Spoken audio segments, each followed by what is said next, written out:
Scott Allen. Yes. Hi. Pleasure to meet you, Carl. Nice to meet you. You are speaking on the ASP Connections conference. Right. So tell us what you've been speaking about. Well, my first session this morning was on JavaScript, just basic fundamental JavaScript. No Cool. Ajax, nothing like that, just what makes the language tick. Well, that's great. I mean, that's something that everybody needs to know, and a lot of people think they do. Right, right. One of the topics we talked about was unobtrusive JavaScript, which is something I like to do. And that's where you can still have web pages that are really rich with JavaScript. So they have all the animations and the partial postbacks and all that stuff. But if you look at the ASPX form, you don't see any JavaScript embedded inside of there. It's all been abstracted or extracted into an external file. The Microsoft libraries and things like jQuery make this really easy to do. You just keep all your JavaScript separate, wire up your event handlers from there. Also makes it more difficult for people to steal your JavaScript. Could be, yep. I mean, certainly if they know what they're doing. A little extra step required, though. Yeah, they'll find it. But the one thing it does do is it allows people to actually focus when they're writing the JavaScript because it's not mangled inside of a bunch of HTML. So you're a big Ajax person as well then, I take it? I do quite a bit of Ajax, sure. Yeah. I'm a fan. But at the same time, my second talk was on Silverlight. So there's a time and a place for both. So you're obviously not advocating one over the other. You take the technologies for what they are and what they do best. I do. I think you have to, like everything in software, you have to look at the problem you're trying to solve and the tools you have and pick the best one. Cool. So so 2 talks then? And then tomorrow is an advanced link talk. Oh wow, cool. So I'm jumping around. Yeah. So what's that going to be like? Lambdas and. Yeah, I actually want to cover a lot of the link query operators that people may not be familiar with, but I find very useful. And not just for database access, just to implement like business rules. Like what? Things like the any operator or the all operator. I wrote some software last year where all my business rules were essentially just Lambda expressions, right? And I just used the link operators to say, did we pass all of the rules? Did we pass any of the rules? Did anything fail? And it worked out really well. Wow, that's great. That's great. And we'll talk about things like some query optimizations, how to make entity framework data access a little bit faster with Link. So when you're not speaking at conferences like DevConnections, what do you usually do? Independent consulting in the Baltimore and DC area. Okay. And also do some training with Pluralsight. Good. So when you do independent consulting, you're working on contracts right now, like in-house or? Yeah, it turns out I've spent most of the last 7 years in the healthcare field with one particular company. It's a good field. Writing a lot of software for hospitals. Which yeah, I did that myself, and I feel your pain because it's very how shall I say, regulated.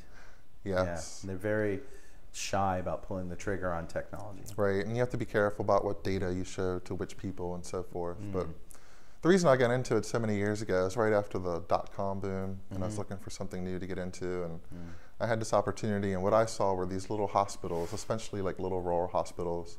They don't have much of an IT department, but in the United States at least, you know, you have to negotiate with these private insurance companies who have actuaries and big computers, and they get to crunch all these numbers and negotiate contracts with hospitals that don't know what's in their database, they don't know their data.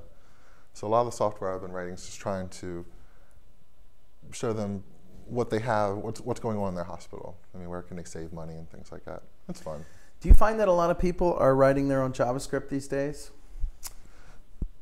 As opposed to using like a library or something? Yeah. Well, certainly since Microsoft adopted jQuery, there's been a big rise in people interested in jQuery, which I think is great. Yeah. Because it's a good library. It makes things very easy. Yep. I agree it's a little bit unapproachable at first. I think people look at the $sign function and it does 3 different things, and that's kind of confusing. But you know, once you get used to it, it's so much more productive than trying to hammer things out on your own. The little animations it can provide. Yeah, there's a lot of stuff in there in jQuery. Yes. Yeah. And there's a community around jQuery that just has hundreds and hundreds of great plugins.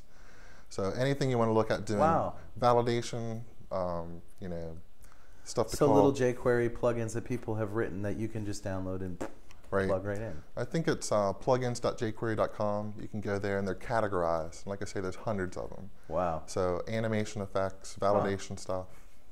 Wow. It's quite fantastic. That's awesome. Hey, have you seen IE8? I have. What do you think? I like it. I've been using Chrome the last few months. Oh, really? I enjoy that browser. That's Google's browser? That's Google's browser. Yeah. But when IE8 shipped, I guess it was just last week, I downloaded that. I've been using that. So what's so cool about Chrome? Tell me about that. Chrome doesn't have a lot of features yet, but it's snappy. And I think to a lot of people, especially developers, we just want something that we click on something and it's there. Yeah. Does it have problems with different sites, though? There's a few sites like msdn.microsoft.com will render very strangely sometimes. And that's when I go back to IE. Yeah. IE8 has this sort of strict mode that's on by default where it's very un-Microsoft-like in that it doesn't tolerate a lot of variance in XHTML and in HTML and in JavaScript, and it really expects stuff to be well formed, and when it's not, you have to put that little compatibility mode button on. You've experienced that? I have experienced that, yeah. And I think, have you been using it? I think they dialed it back since one of the early release candidates. Okay, no, I had the beta, so I don't even have an RC, and now it's out, right? Right, yeah. right. Yeah, so I got to get on the bandwagon, update that, but yeah, that was a little bit frustrating. I think one of the first betas was very strict. It was the school teacher with the paddle. Yeah. Yeah, exactly. Your website's not working. And I always appreciated IE for being, of course it doesn't help programmers learn well-formed, right. But it's really about the end users, isn't it? I mean, that's why it's always been so forgiving. And so, I don't know, I sort of saw that as Microsoft caving a little bit to the developer Nazis. Yes, there's definitely those hardcore developers that say everything should be, all the end tags should be just perfect. Yeah, so we should punish the user of your website because But if I go to Amazon.com to buy something, I don't really care if their markup is valid or not. I just want to be able to buy something. Exactly. So what else has been going on in your life lately, technology-wise? Technology-wise, I don't know. I'm thinking about getting a Kindle. You're the second person who's brought up the Kindle today. What do you think? I was just talking to Doug Ware about it. He's thinking of using one.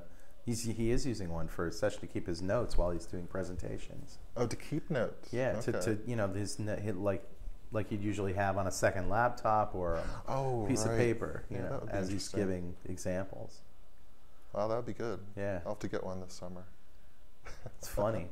Yeah, and apparently the Wii supply has finally caught up with demand. Okay. Did you hear about that? No. Are you a Wii player? I have one. Yep. Yeah. Yeah. My wife had to stand in line at a Circuit City for like 4 hours to get one. When was that? And that was in February of last year. Yeah. So it was very cold. Right. It's fun stuff. So, I wish you a lot of luck in the future. Oh, thank you, Carl. Thanks for speaking to DevConnections. And it's been a fantastic conference. Yeah, it really is.